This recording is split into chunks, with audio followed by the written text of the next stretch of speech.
ग्लैक्टोसीमिया, जिसमें ग्लैक्टोकाइनेज एंजाइम की डेफिशिएंसी हो जाए उसकी वजह से होती है। और यहाँ पर क्या है, ब्लड लेवल जो है ग्लैक्टोज का वो क्या हो जाता है, बढ़ जाता है, जिसको हम बोलते हैं ग्लैक्टोसीमिया। और इसकी वजह से क्या है, मेंटल इंटेलिजेंस जो है वो अल्टर हो जाती है, बच्चा एमआर हो जाता है, बच्चा क्या हो जाएगा, एमआर हो जाएगा। एमआर, इसमें ब्यूटलर नाम का एक टेस्ट किया जाता है, क्या किया जाता है, ब्यूटलर टेस्ट किया जाता है। और ग्लैक्टोज फ्री फॉर्मूला दिए जाते हैं, मिल्क को अवॉइड किया जाता है। एक होता है सीलियक डिजीज, जिसको ग्लूटेन एंथेरोपैथी या हाल एब्जॉर्प्शन भी बोलते हैं, और या इंटेस्टाइन पैरालिसिस बोलते हैं इसको। इसमें बच्चे को क्या होता है, वीट से एलर्जी होता है, इसलिए या जो है वीट के साथ बार्ली है, राई है, ओट है, तीन से क्या होता है, एलर्जी होती है। तो हम क्या करते हैं इसमें, ये जो वीट, बार्ले, राई, ओट है, इनको हम क्या कराते हैं, अवॉइड करवाते हैं। और जब आप इनको अवॉइड करवाते हैं तो उसके सिम्टम क्या हो जाएंगे, सबसाइड हो जाएंगे। नहीं तो उसमें क्या होगा, स्टीटोरिया होगा, न्यूट्रिशन की कमी हो जाएगी, एब्डोमेन कॉलिक होगा, डायरिया होता रहता है। तो इसमें क्या करवाते हैं, इसमें एक टेस्ट करवाते हैं जिसका नाम होता है टीटीजी, टिश्यू ट्रांसग्लूटामिनेज। और उसमें हम देखते हैं, और फिर हम क्या करते हैं, जो बार्ले, राई, ओट और व्हीट है, उनको हम क्या करवा देते हैं, अवॉइड करवा देते हैं। और हम उसको बोलते हैं कि तुम्हें राइस या बाजरा, इनमें से कोई चीजें खानी है, और तुम्हें ग्लूटेन या ग्लूटेन फ्री फॉर्मूला लेने हैं लाइफ लॉन्ग। समझ पा रहे बात को? तो ये बातें आपने ध्यान रखनी है। एक होता है फेनाइल कीटोन्यूरिया, क्या होता है, phenyl ketonuria autosomal recessive disorder है, जिसमें क्या होता है, जो फेनिल एनानिल हाइड्रोक्सिलेज एंजाइम है उसकी क्या हो जाती है, कमी हो जाती है। और उसकी कमी होने की वजह से जो फेनिल एलानिन है ये टायरोसिन में नहीं बदलता है। और ये जो फेनिल एलानिन टायरोसिन में अगर नहीं बदलेगा तो बच्चे का जो न्यूरोलॉजिकल ग्रोथ है वो अच्छे से नहीं हो पाता है। और वो नहीं होगा तो बच्चा क्या है, यहाँ भी क्या है, बच्चा मेंटल रिटार्डेशन के साथ सफर करेगा, बच्चे में इम्पोर्टिक हो जाता है, उसकी आंखें जो है वो ब्लू हो जाएगी, हेयर जो है वो ब्लॉन्ड हो जाएंगे, गोल्डन हेयर हो जाएंगे, उसमें से एसिडिक स्मेल, यानी कि जो है मस्टी एसिडिक स्मेल आती रहती है बच्चे से। तो उस ऐसी कंडीशन में हम क्या कराते हैं, गूथर टेस्ट करवाते हैं। क्या कराते हैं, गूथर नाम का टेस्ट करवाया जाता है, या क्या है, टेंडन मास स्पेक्ट्रोमेट्री करवाई जाती है। क्या किया जाती है, टेंडन मास स्पेक्ट्रोमेट्री, या क्या है, गूथर टेस्ट करवाते हैं। गूथर टेस्ट को डिटेक्ट करने का बेस्ट टाइम सेकंड और थर्ड ट्राइमेस्टर होता है, आप है ना। उसके बाद क्या कराते हैं हम, जो है ये जो टेस्ट करवाते हैं गूथर टेस्ट, इसको करने के लिए हील प्रिक मेथड काम में लेते हैं सैंपलिंग के लिए। और ये सैंपल जो है ये 36 से 72 घंटे यानी कि थर्ड डे ऑफ लाइफ पे लिया जाता है। समझ पा रहे बात को? और इसमें आप क्या करेंगे, लो फेनिल एलानिन डाइट देंगे और ब्रेस्ट फीडिंग को बढ़ावा देते हैं, एंजाइमेटिक टैबलेट दी जाती है साथ में। नेक्स्ट अब हम बात करते हैं एसेसरी डाइजेस्टिव ऑर्गन के बारे में। क्या, एसेसरी डाइजेस्टिव ऑर्गन, और एसेसरी डाइजेस्टिव ऑर्गन कौन है, लीवर, लार्जेस्ट ग्लैंड है बॉडी की, लार्जेस्ट इंटरनल ऑर्गन है बॉडी के अंदर, रेडिश ब्राउन कलर का होता है, 1600 ग्राम मेल के अंदर और 1300 ग्राम फीमेल के अंदर वजन होता है इसका। समझ पा रहे बात को? राइट हाइपोकॉन्ड्रियक रीजन के अंदर जो है ग्रेटर पार्ट होता है, एपिगैस्ट्रियम और एक्सटेंड होता है लेफ्ट हाइपोकॉन्ड्रियक तक, बट लेफ्ट के अंदर कम होता है, राइट के अंदर ज्यादा मात्रा में रहता है। 500 से 1000 ml तक क्या करता है ये लीवर जो है ये बाइल को सिक्रेट करने का काम करता है। 4 लोब होते हैं लीवर के पास में, सबसे बड़ा लोब जो है वो राइट लोब है, इसके अलावा लेफ्ट लोब जो है वो छोटा होता है, और 2 अदर लोब होते हैं जिनको हम बोलते हैं कॉर्डेट और क्वाड्रेट। जो लीवर होता है, इस लीवर के ऊपर एक स्ट्रक्चर जो है कवर बनाने का काम करती है, जिसको हम बोलते हैं ग्लीसन कैप्सूल। क्या बोलते हैं, ग्लीसन कैप्सूल। ब्लड सप्लाई जो होती है वो लीवर को हिपेटिक आर्टरी 20% करती है, और उसके अलावा जो है वो पोर्टल वेन करती है। कौन करती है, पोर्टल वेन 80%। समझ पा रहे बात को?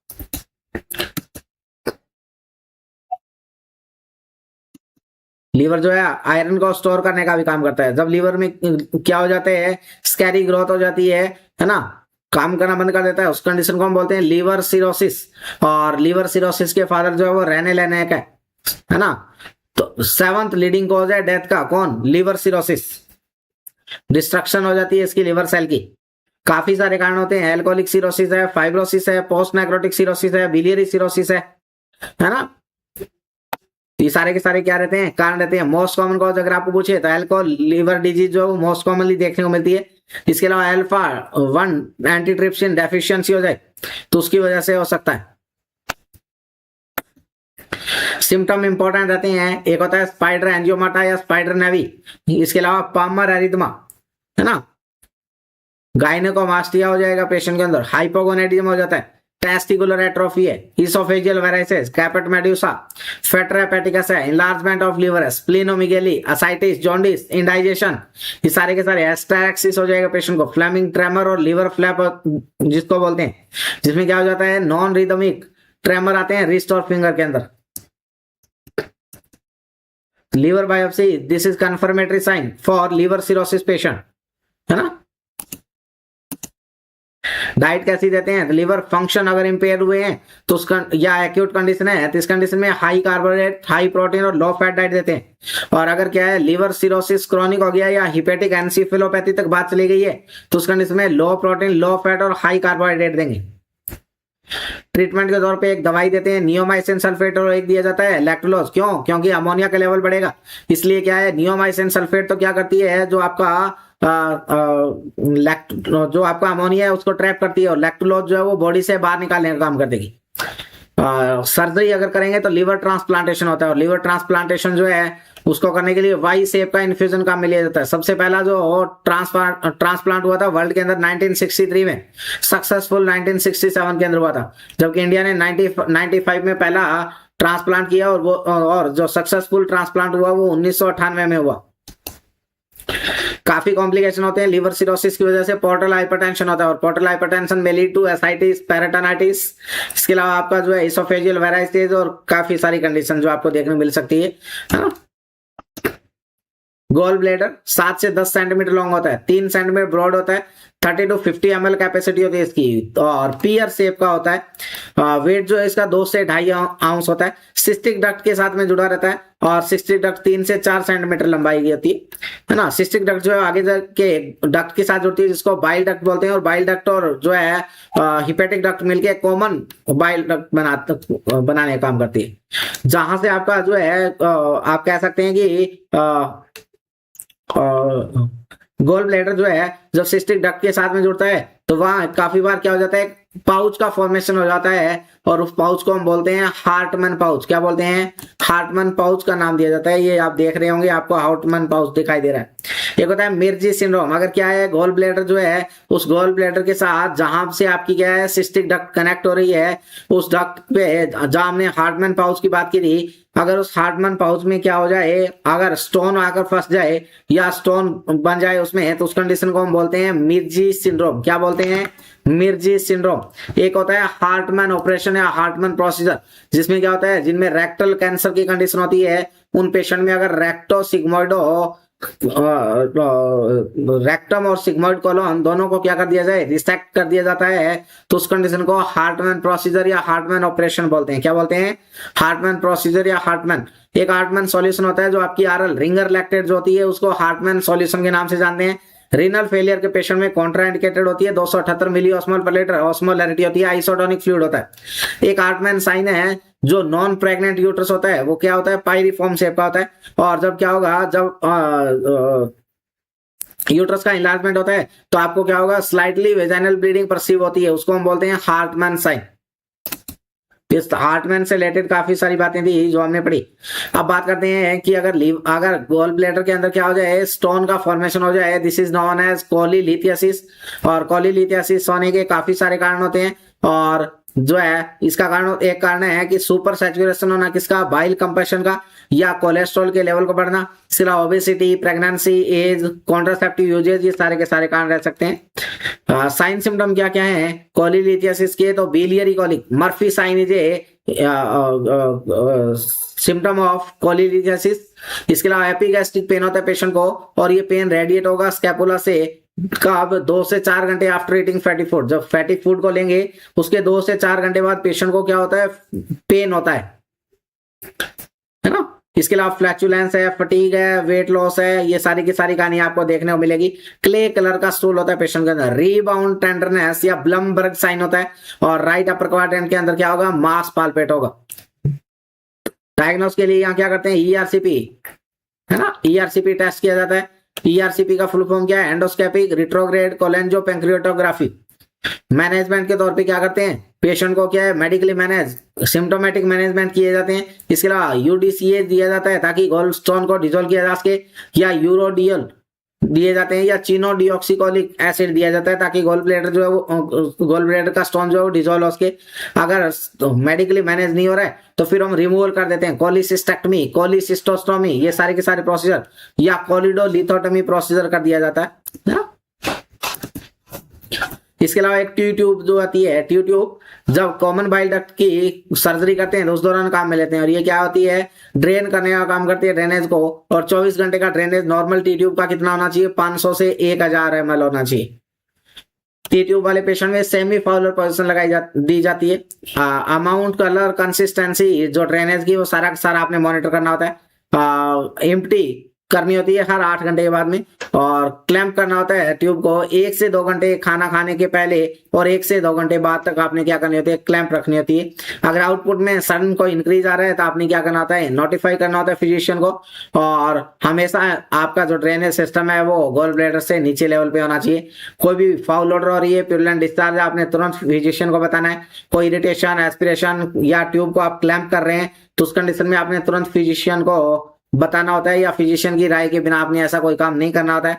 और अगर नोजिया वॉमिटिंग हो रहा है ट्यूब को तो आपने अनक्लैंप कर लेना होता है। अगर आपने क्लैंप किया है और उसके बाद नोजिया वॉमिटिंग हो रहा है तो आप तुरंत अनक्लैंप कर दें, और पेशेंट को क्या है एनपीओ स्टेटस मेंटेन करके रखें अगर क्या उसको कोई नोजिया वॉमिटिंग के एपिसोड आ रहे हैं। गैस्ट्रिक डिकम्प्रेशन जो है वो मेंटेन करके रखना होता है। ये सारी की सारी बातें आपने ध्यान में रखनी होती है। लो फैट डाइट देनी होती है। नेक्स्ट आता है आपका पैंक्रियाज। पैंक्रियाज रिट्रोपेरिटोनियल ऑर्गन है, पार्शियली एक्सोक्राइन और पार्शियली एंडोक्राइन, इसको मिक्सोक्राइन भी बोल सकते हैं। जे शेप की होती है, 60 से 90 सेंटीमीटर इसकी लंबाई रहती है ना? तो ये सारी की सारी बातें यहाँ रहती है।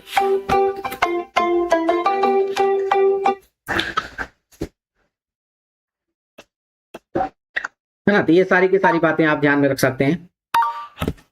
इसके अलावा जब क्या होगा, जो आपकी पैंक्रियाज जो है, इस पैंक्रियाज में इन्फ्लामेशन हो उस कंडीशन को हम बोलते हैं पैंक्रियाटाइटिस। और 2 टाइप का पैंक्रियाटाइटिस होता है, एक होता है एक्यूट और एक होता है क्रॉनिक। मोस्ट कॉमन ये मिडिल एज के अंदर और वुमेन के अंदर देखने को मिलता है ना? कारण क्या क्या हो सकते हैं, तो कारण जो है इसका कोई वायरल बैक्टीरियल इन्फेक्शन है, ट्रॉमा है, कोई ऑब्स्ट्रक्शन है, कोई बिलियरी ट्रैक्ट का डिजीज है, या अल्कोहलिज्म सबसे बड़ा कारण रहता है। अदर कुछ कोज है जैसे एब्सेस है, कपोसी सार्कोमा है ना? ये सारे के सारे कारण जो है। सिम्टम आपको ध्यान में रखने होते हैं कि अगर पैंक्रियाटाइटिस हुआ है तो क्या क्या सिम्टम आपको पेशेंट में देखने को मिलेंगे। तो पेन होगा पेशेंट को, वो बहुत ज्यादा सीवियर वाला पेन होता है, जो क्या है एपिगैस्ट्रिक और अम्बिलिकल रीजन के अंदर जो है लोकेटेड होगा और रेडिएट करेगा नेक और बैक की तरफ। इसके अलावा जो क्या होगा, पेशेंट सुपाइन लेटता है तो उस दौरान पेन जो है वो वर्सन हो जाता है, और जब वो क्या है नी को फ्लेक्स करेगा तो पेन जो है वो थोड़ा क्या हो जाएगा, लेस हो जाएगा, थोड़ा क्या हो जाता है, तो कम देखने को मिलता है। इसके अलावा सीवियर वॉमिटिंग होती है, और जब कोई फूड या फ्लूइड लेंगे तो पेन जो है और ज्यादा वर्सन हो जाएगा। इसलिए आपने जब भी पेशेंट जो आगा तो हम इसको एनपीओ रखते हैं, और 39 डिग्री सेंटीग्रेड तक पेशेंट को क्या देखने मिलेगा, यानी कि मॉडरेट फीवर यहाँ आपको देखने को मिल सकता है पेशेंट के अंदर। इसके अलावा टेंडरनेस, डिस्टेंशन, पेरिस्टाल्सिस मूवमेंट जो है वो एब्सेंट देखने को मिलेगी या डिक्रीज। तो पेशेंट जो है वो अनेबल टू पास फ्लैटस होता है, ओलिग्यूरिया, एसाइटिस है, ये सारी सारी कंडीशन होगी। और एब्डोमेन पेन जो है वो सडन ऑनसेट होगा मिड एपिगैस्ट्रिक और लेफ्ट अपर क्वाड्रेंट लोकेशन के अंदर, और वो रेडिएट करेगा बैक के अंदर। और जब पेशेंट को फैटी मील, एल्कोहल या जो है लाइंग रिकम्बेंट स्पाइन लेटेगा तो पेन और ज्यादा एग्रीवेट हो जाएगा। इसके अलावा बहुत इंपॉर्टेंट साइन है ग्रे टर्नर सिंड्रोम। क्या हो जाएगा, जो आपका रिट्रोपेरिटोनियल ब्लीड है उसकी वजह से क्या हो जाएगा, आपका जो फ्लैंक है उसके अंदर ब्लूइश डिस्कलरेशन हो जाएगा, और ये 24 से 48 घंटे ले लेगा डेवलप होने। एक होता है कुलन साइन, और Cullen sign is a discoloration of periumbilical और अब्डोमेन। इसके अलावा आपने क्या करना होता है, डायग्नोस में आप ईआरसीपी है, अल्ट्रासोनोग्राफी है, इसके अलावा सीरम लाइपेज, सीरम एमाइलेज, ये सारे के सारे डब्ल्यूबीसी चेक करेंगे, जो बड़ी हुई मिलेगी, फिजिकल एग्जामिनेशन, हिस्ट्री कलेक्शन किया जाएगा। ये सारी की सारी बातें आपने ध्यान रखनी है। एमाइलेज की अगर बात करें तो एमाइलेज का नॉर्मल लेवल 25 to 151 यूनिट पर लीटर रहता है। ये जब क्या होगा, पैंक्रियाटाइटिस होगा तो विद इन 24 आवर के अंदर क्या होता है, इंक्रीज होता है। और एक्यूट पैंक्रियाटाइटिस जो है इसके अंदर एमाइलेज का लेवल जो है वो आपको बढ़ा हुआ देखने को मिलेगा। और कब बढ़ेगा, तो 3 से 6 घंटे में बढ़ना शुरू होगा पेन के बाद में, और 24 आवर्स के अंदर ये क्या है, पीक तक चला जाएगा। उसके बाद 2 से 3 दिन में ये धीरे धीरे क्या हो जाता है, नॉर्मल आना शुरू हो जाता है। लाइपेज की बात करें तो लाइपेज नॉर्मल 10 to 140 यूनिट पर लीटर होता है और ये 24 to 36 hour after the illness जो है वो बढ़ना शुरू होगा और लगभग 14 डेज तक बढ़ा हुआ देखने को मिलता है। इसके साथ साथ जो है वो लाइपेज जो है वो इतने तो जो है आपको श्योरिटी नहीं देता है माइलेज की तुलना में। ईआरसीपी जो आप टेस्ट करेंगे तो उस कंडीशन में भी आपका लाइपेज जो है वो क्या है आपको बढ़ा हुआ देखने को मिल सकता है। तो जब भी पैंक्रेटाइटिस का पेशेंट हो आप उसको एनपीओ रखें, आईवी फ्लूइड दें। और आपको पैंक्रेटाइटिस के पेशेंट में मॉर्फिन क्या करनी होती है, कॉन्ट्राइंडिकेट होती है, मॉर्फिन नहीं देना होता है क्योंकि अगर आप मॉर्फिन देंगे तो पेन और ज्यादा वर्सन हो जाएगा क्योंकि मॉर्फिन क्या करवा देगी वहां पर आपको स्पाज्म कॉज करवाएगी। तो इसलिए वहां पे आपने मैप्रिडिन नाम की एक दवाई देनी होती है। मैप्रिडिन का काम करने का टाइम जो वो 15 से 30 मिनट होता है, लगभग 60 मिनट में पीक बना लेती है और 2 से 4 घंटे तक वो क्या करती है, वर्क करती है। इसके अलावा एंटीबायोटिक देंगे और H2 रिसेप्टर ब्लॉकर दिए जाएंगे। इसके अलावा कॉम्प्लिकेशन क्या हो सकता है तो आपकी पैंक्रेटाइटिस की वजह से एब्सेस हो सकता है, न्यूमोनिया है, एटेलेक्टासिस है। इसके अलावा हाइपोटेंशन है, हाइपोवोलेमिया है, जीआई ब्लीडिंग, ये सारी की सारी कंडीशन देखने को मिल सकती है। डाइट की बात करें तो high calorie low fat diet दी जाती है और क्लियर लिक्विड डाइट दी जाएगी। सर्जरी में हम क्या करेंगे तो साइड टू साइड पैंक्रेटिको जेजुनोस्टोमी किया जा सकता है ना। तो ये बात आपने ध्यान रखनी है। नर्सिंग मैनेजमेंट, आप एनजी ट्यूब लगाएंगे गैस्ट्रिक डिस्टेंशन को डिक्रीज करने के लिए। इसके अलावा पेशेंट को जो है आपने क्या करना होता है, एनपीओ मेंटेन करके रखना होता है। फिजिशियन को नोटिफाई करना होता है अगर कोई एक्यूट एब्डोमिनल पेन हो रहा है, कोई जॉन्डिस है, कोई क्ले कलर स्टूल है या यूरिन कोई डार्क कलर का देखने मिल रहा है तो ऐसी कंडीशन में तुरंत आपने क्या करना होता है, डॉक्टर को इन्फॉर्म करना होता है। प्लीज क्लास को लाइक कर दीजिएगा, क्लास को शेयर करिएगा, एक बार क्लास को शेयर जरूर कर दीजिएगा। आपकी जो भी नियर एंड डियर है प्लीज क्लास को शेयर करिएगा और रात को 9 बजे जो मौसबी सॉल्यूशन की क्लास रहती है उसमें भी जुड़ना ना भूलिएगा। प्लीज क्लास को शेयर जरूर करिएगा। क्रोनिक पैंक्रेटाइटिस, तो क्रोनिक पैंक्रेटाइटिस में सिम्टम और ज्यादा क्या हो जाएंगे, वर्सन हो जाएंगे, है ना। तो ये सारी की सारी बातें, पेशेंट जॉन्डिस में चला जाएगा तो आपने मरीज को हैवी मील और अल्कोहल अवॉइड करने के लिए बोलना होता है। उस पैंक्रियाटिक एंजाइम देने होते हैं। आपने मरीज को इंसुलिन या ओएचए देना होता है ना, ताकि हाइपरग्लाइसीमिया से बचाया जा सके। इसके अलावा आपने फिजिशियन को नोटिफाई करना है अगर पेशेंट में स्टीटोरिया बढ़ रहा है या एब्डोमिनल डिस्टेंशन जो है वो बढ़ रहा है या जो है क्रैम्प ज्यादा हो रहे हैं तो ऐसी कंडीशन में आप क्या करेंगे, नोटिफाई करेंगे किसको, फिजिशियन को। नेक्स्ट जो है ऑर्गन है वो अपेंडिक्स, और अपेंडिक्स जिसको वर्मीफॉर्म अपेंडिक्स बोलते हैं, सिलेंड्रिकल शेप की होती है। एनाटॉमी हम पढ़ चुके हैं पीछे, ये देखिएगा ये आपका अपेंडिक्स है ना। इन पोजीशन के अंदर आपकी अपेंडिक्स जो है वो प्रेजेंट रहती है ना। किसी में आपको रिट्रोसिकल मिलेगी, किसी में सबसिकल मिलेगी, किसी में पेल्विक मिलेगी, किसी में पोस्ट इलियक और किसी में प्री इलियक। इन सभी पोजीशन के अंदर आपकी जो है अपेंडिक्स जो है वो देखने को मिल सकती है। तो अपेंडिक्स में अगर इन्फ्लामेशन हो तो उस कंडीशन को हम बोलते हैं अपेंडिसाइटिस, और appendicitis inflammation of the vermiform appendix is known as appendicitis. Mostly 10 से 30 साल की एज में होती है और होने का सबसे बड़ा कारण fecalith is a most common cause of appendicitis. Fecalith या accumulation of feces in lumen, है ना। इसके अलावा किंग ऑफ अपेंडिक्स हो गया, ट्विस्टिंग हो गई है या स्वेलिंग हो गया है जो बाउल है उसका। टाइप ऑफ अपेंडिक्स की बात करें तो अपेंडिक्स के अपेंडिसाइटिस 4 टाइप का होता है। एक होता है एक्यूट सिंपल, एक होता है एक्यूट प्यूरलेंट, एक होता है परफोरेशन और गैंग्रेनस, और एक होता है अपेंडिसिकल एब्सेस।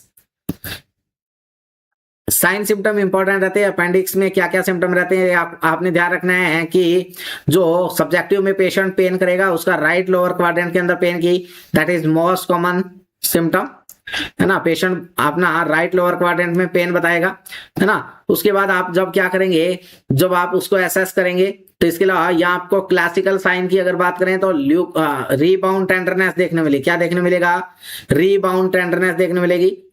पेन होगा कहां पर, मैकबर्नी पॉइंट पर, जिसको हम बोलते हैं मैकबर्नी साइन, तो मैकबर्नी साइन देखने को मिलेगा। इसके अलावा क्या होगा, पेशेंट के अंदर मैकबर्नी जो ऑब्चुरेटर साइन देखने को मिलता है। और ऑब्चुरेटर साइन का मतलब क्या होता है कि जब पेन क्या करता है, जब पर्सन क्या करता है अपने हिप को इंटरनली या एक्सटर्नली रोटेट करता है तो उसको पेन होता है, तो इसको हम बोलते हैं ऑब्चुरेटर साइन। क्या बोलते हैं, ऑब्चुरेटर साइन बोला जाता है। इसके अलावा एक होता है रोसिंग साइन। रोसिंग साइन का मतलब होता है कि जब आप क्या करेंगे, लेफ्ट लोअर क्वाड्रेंट के अंदर पाल्पेट करेंगे तो पेशेंट को राइट लोअर क्वाड्रेंट के अंदर क्या होगा, पेन होगा। This is known as Rovsing sign. इसके अलावा एक होता है सोया साइन। क्या होता है, सोया साइन, जब आप क्या कराएंगे, पेशेंट को एक्टिव एलिवेशन ऑफ लेग करवाते हैं तो उस दौरान उसको क्या होगा, पेन होगा। This is known as psoas sign. एक होता है ओरे रोजो नोवे साइन, जब क्या है पेशेंट का जो आप जो राइट पैटेट ट्राइंगल है उसको पालपेट करेंगे फिंगर के साथ में, तो उस दौरान पेन क्या हो जाएगा, बढ़ जाएगा। दिस इज ओरे रोजे नोवे साइन। इसके अलावा एक होता है हमबर्ग साइन, और हमबर्ग साइन में क्या होता है पेशेंट जो है वो खाने से मना कर देगा, है ना। और 80% पेशेंट के अंदर एनोरेक्सिया देखने मिलता है, रिफ्यूज टू ईट। एक होता है Kocher sign. Kocher sign, pain in the umbilical region with subsequent shift to the right iliac region. जब क्या होगा पेन जो है वो अम्बलाइकल रीजन के अंदर धीरे धीरे क्या हो जाएगा, शिफ्ट हो जाएगा राइट इलियक रीजन से, इसको हम बोलते हैं कोचर साइन। इसके अलावा पेशेंट को टैकीकार्डिया, टैकीपनिया, लो ग्रेड फीवर, ये सारे के सारे सिम्टम आएंगे। एक होता है डनफी साइन। क्या होता है डनफी साइन, और डनफी साइन क्या है, तो pain in right upper quadrant with pain. क्या होगा पेशेंट के अंदर पेन होगा जब उसको क्या है राइट अपर क्वाड्रेंट के अंदर जब वो क्या करेगा, कफ करेगा, तो इसको हम बोलते हैं डनफी साइन। ये सारे के सारे क्या हैं, अपेंडिसाइटिस के साइन सिम्टम रहते हैं। क्या रहते हैं, अपेंडिसाइटिस के साइन सिम्टम रहते हैं। हमने पीछे कोचर साइन पढ़ा था, एक कोचर फोर्सेप होती है, देखिएगा ऐसी होती है कोचर फोर्सेप, जो क्या है हीमोस्टैटिक फोर्सेप है। स्पेसिफिकली क्या है, जो डीप टिश्यूज है उनमें जो ब्लीडिंग साइट है उनको पकड़ने के लिए हम क्या करते हैं, इसको काम में लेते हैं। टफ स्ट्रक्चर है जैसे पाम, सोल और स्काल्प है, उनके ऊपर क्या करते हैं, इसको हम काम में लेते हैं। एक होता है कोचर इंसिजन, और देखिएगा ये है कोचर इंसिजन, जो ओपन कोलिसिस्टेक्टमी जो की जाती है उसके ये इंसिजन वहां पर काम में लेते हैं, इसको हम बोलते हैं कोचर इंसिजन। जो आपका अपेंडिसाइटिस जो है, अपेंडिसाइटिस के दौरान जो अपेंडेक्टमी करेंगे, तो अपेंडेक्टमी के लिए जो इंसिजन काम में लेते हैं उस इंसिजन का नाम है मैकबर्नी इंसिजन, या इसी को हम बोलते हैं ग्रिड आयरन इंसिजन। और अपेंडेक्टमी के लिए काम में लेते हैं, ये देखिए ये जो इंसिजन दिया है दिस इज आयरन ग्रिड या मैकबर्नी इंसिजन। कौन कौन से टाइप के इंसिजन होते हैं, तो ये देखिए सारे के सारे इंसिजन यहाँ दिखाए गए हैं। जो आपका एलएससीएस में जो लगता है वो होता है परफेंशियल इंसिजन। जो आपके अपेंडेक्टमी के लिए जो लगाते हैं वो आपका मैकबर्नी इंसिजन, है ना। जो आपके गॉल ब्लैडर के लिए लगाते हैं वो आपका है कोचर इंसिजन। जो आपकी लेप्रोटमी के लिए लगाते हैं वो आपका मिड लाइन इंसिजन। जो आपका जो है कोई भी चेस्ट का सर्जरी करना है उस दौरान जो ये लगाते हैं, तो ये आपका है पैरामीडियन इंसिजन। आपका क्या है कोई लीवर वगैरह का सर्जरी करना है उस कंडीशन में जो लगा रहे हैं, ये आपका कौन है, तो ये आपका रहता है ट्रांसवर्स इंसिजन। तो इस तरीके से ये सारे के सारे क्या रहते हैं, इंसिजन रहते हैं। तो अपेंडिसाइटिस के पेशेंट में आप क्या करेंगे, तो ये सारे के सारे आपने क्या करवाने हैं, history collection, physically WBC count check करना होता है, सीटी स्कैन करवाते हैं, अल्ट्रासाउंड या मोस्ट कॉमन टेस्ट रहता है, वो सबसे इंपॉर्टेंट टेस्ट रहता है ना। पेशेंट को साइड लाइन जो है नी फ्लेक्स करके जब लेटाएंगे ऑपोजिट साइड, तो उससे क्या होगा, पेशेंट का पेन थोड़ा क्या हो जाता है, सब साइड होता है, पेन में आराम मिलती है। ये बात आप ध्यान रखें। लो टू सेमी फाउलर वहां पर पोजिशन दी जाएगी। सर्जरी में अपेंडेक्टमी, है ना, और आजकल लेप्रोस्कोपिक तरीके से किया जा सकता है। अगर रप्चर हो जाएगी तो उस कंडीशन में एब्डोमेन एब्सेस या परफोरेशन, और उससे पेरिटोनाइटिस, सेप्सिस और इन्फेक्शन डेवलप हो सकता है। तो नर्स का रोल है पेन को कम करवाना है और फ्लूइड वॉल्यूम को इंप्रूव करना है। एसाइटिस, ये देखिएगा, ascites accumulation of fluid in peritoneal cavity. Peritoneal cavity में फ्लूइड का एक्यूमुलेशन एसाइटिस कहलाता है। और एसाइटिस का फुल फॉर्म ये हमने लिखा है, ए एनी मैलिग्नेंसी, कोई मैलिग्नेंसी है, कोई सीवियर इंपेयरमेंट हो गया सीवीएस के अंदर, उसकी वजह से हो सकता है, क्रॉनिक पैंक्रियाटाइटिस की वजह से हो सकता है, इन्फेक्शन की वजह से हो सकता है, या एंड स्टेज लीवर डिजीज है तो उस कंडीशन में हो सकता है। Liver disease most common cause है एसाइटिस के लिए। 3 ग्रेड होती है एसाइटिस की, grade 1, grade 2, grade 3। Grade 1 mild होता है, 2 डिटेक्टेबल होता है, और 3 जो है वो डायरेक्ट विजिबल होता है। ग्रेड 1 जो माइल्ड होता है उसको आप ओनली एक्सरे और आपका अल्ट्रासोनोग्राफी या सीटी से डिटेक्ट कर सकते हैं।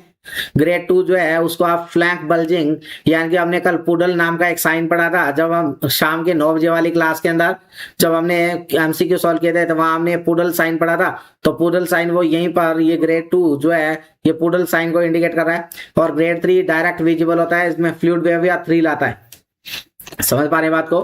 क्लिनिकल फीचर, जब पेशेंट सुपाइन पोजीशन में होगा तो फ्लैंक डलनेस और हॉर्स शू डलनेस देखने मिलेगी। एब्डोमेन डिस्टेंस होता है, अम्बिलिकस बाहर की तरफ आने लग जाती है, एब्डोमेन गर्थ बढ़ जाता है, वेट बढ़ेगा, शॉर्टनेस ऑफ ब्रीथ होगी और जो एब्डोमिनल वॉल के जो ऊपर मसल है वो डिस्टॉर्ट हो जाती है। दिस इज पुडल साइन, इसको लव सन साइन भी बोलते हैं। पुडल साइन या लव सन साइन के नाम से भी जाना जाता है। पुडल साइन आपका कल की क्लास में भी पढ़ाया था मैंने आपको, रात को 9 बजे वाली क्लास के अंदर, है ना, जो कि हमारी डेली रहती है। अगर आपको पूछे कि most sensitive method to detect ascites तो आप बताएंगे अल्ट्रासोनोग्राफी। इसके अलावा यहाँ पर एक जो है मैनेजमेंट के तौर पे कौन सा टेस्ट करते हैं, क्या मैनेजमेंट करेंगे, तो हम यहाँ क्या करते हैं, पेरिटोन या विनस संट डाल दिया जाता है, जिसको हम बोलते हैं लीव इन संट, ताकि फ्लूइड क्या होता रहे, ड्रेन होता रहे वहां से। ये देखिएगा इस तरीके से डलता है। डंपिंग सिंड्रोम, रैपिड इम्पटिंग होना गैस्ट्रिक कंटेंट का स्मॉल इंटेस्टाइन में, और ये बिलरोथ 1 और बिलरोथ 2 के बाद होने वाला जो है कॉम्प्लिकेशन प्रोसीजर का कॉम्प्लिकेशन रहता है, तो ये बात आपने ध्यान रखनी होती है। Bariatric surgery morbid obese person के अंदर करते हैं। हेमरॉइड्स, डायलेटेड और enlarge lower portion of rectal और एनस, यानी कि रेक्टल एनस की जो ब्लड वेसल है वो डायलेटेड और टॉर्टस हो जाती है और फिर उनसे क्या होता है, ब्लीडिंग होना शुरू हो जाती है। This is known as haemorrhoid. Haemorrhoid एक होता है इंटरनल और एक होता है एक्सटर्नल। एक्सटर्नल जो बाहर की तरफ दिखाई देता है, इंटरनल जो अंदर की तरफ होता है, जो बाहर दिखाई देता है, उसकी ग्रेडिंग रहती है, ग्रेड 1, ग्रेड 2, ग्रेड 3 और ग्रेड 4। ग्रेड 1 क्या है, तो ब्लीडिंग, नो प्रोलैप्स, ब्लीडिंग है बट प्रोलैप्स नहीं है, this is grade 1। Grade 2 prolapse भी है और वो अपने आप रिड्यूस हो जाता है, this is grade 2। Grade 3 prolapse जिसको डिजिटल रिडक्शन की जरूरत पड़ती है, और ग्रेड 4 जो प्रोलैप्स हो गया और अब उसको रिड्यूस नहीं कर सकते हैं, वो ग्रेड 4 है। ये मैनेजमेंट रहता है ना। तो ये क्या है, सारा का सारा आपका जो है जीआई सिस्टम था। ठीक इसी तरीके से अगली क्लासेस के अंदर हम आपको जो है और भी सिस्टम के साथ, नर्वस सिस्टम है, रीनल सिस्टम है, उन सिस्टम के साथ में जो है रूबरू करवाएंगे। सो आज के लिए हमारा इतना ही था। रात को 9 बजे वाली क्लास के अंदर जुड़ना ना भूलिएगा, है ना। डेली रात को 9 बजे जो है वो मोजबी सॉल्यूशन की क्लास होती है। सो आज के लिए इतना ही है। Thank you so much.